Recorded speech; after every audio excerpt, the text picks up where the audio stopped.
The Willow, Wren and the Bear by the Brothers Grimm. Once in summertime, the bear and the wolf were walking in the forest, and the bear heard a bird singing so beautifully that he said, "Brother Wolf, what bird is it that sings so well?" "That is the king of birds," said the wolf, "before whom we must bow down." In reality, the bird was the willow wren. "If that's the case," said the bear, "I should very much like to see his royal palace. Can you take me there?" "That is not done quite as you seem to think," said the wolf. "You must wait until the queen comes." They waited, but it didn't take long for the queen to arrive, with food in her beak. And soon after the king came too, and they began to feed their young ones. The bear would have liked to go at once, but the wolf held him back and said, "No, you must wait until the lord and lady queen have gone away again." So they took note of the hole where the nest lay and trotted away. The bear, however, could not rest, and after a short time he went back again. The king and queen had just flown out, so the bear peeped in and saw 5 or 6 young ones lying there. "Is that the royal palace?" cried the bear. "It is a wretched palace, and you are not king's children. You are disreputable children." When the young wrens heard that, they were frightfully angry and screamed that their parents were honest people. The bear and the wolf grew uneasy and went back into their holes. The young willow wrens, however, continued to cry, and when their parents brought food again, they said they would not touch even one fly's leg until the insult had been avenged. The bear, they said, must pay for what he had done.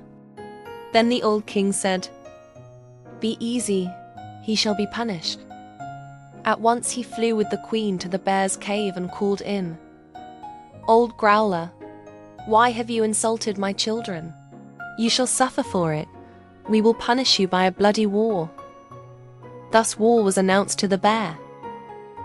All 4-legged animals were summoned: oxen, asses, cows, deer, and every other animal on the earth. The willow wren summoned everything that flew in the air: birds, great and small, midges, hornets, bees, and flies. When the time came, the willow wren sent out spies to discover who was the enemy's commander. The gnat, who was the most crafty, flew into the forest and hid beneath a leaf where the password was to be announced. The bear called the fox before him and said, "You are the most cunning. You shall be general." The fox agreed and said that his tail would be the signal. Raised meant attack, lowered meant retreat. When the gnat heard this, she flew back and told everything to the willow wren. At dawn, the 4-footed animals advanced with a noise that made the earth tremble. The birds came flying with such humming and swarming that all were uneasy. Then, the willow wren sent the hornet to sting beneath the fox's tail. At the first sting, the fox ignored it, though he lifted one leg. At the second sting, he lowered his tail for just a moment. At the third sting, he screamed loud and put his tail between his legs. When the animals saw this, they believed all was lost and fled into their holes. Thus the birds won the battle. The king and queen flew home and cried, "Children, rejoice! Eat and drink, we have won the battle." But the young wrens said they would not eat until the bear came and begged their pardon. The willow wren flew to the bear's hole and threatened him with broken ribs if he did not obey. So the bear crept to the nest in great fear and begged their pardon. Then at last, the young wrens were satisfied. They sat down together, ate and drank, and made merry till late into the night. The end.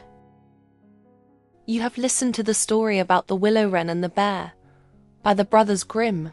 If you want more stories like this, leave a follow or subscribe.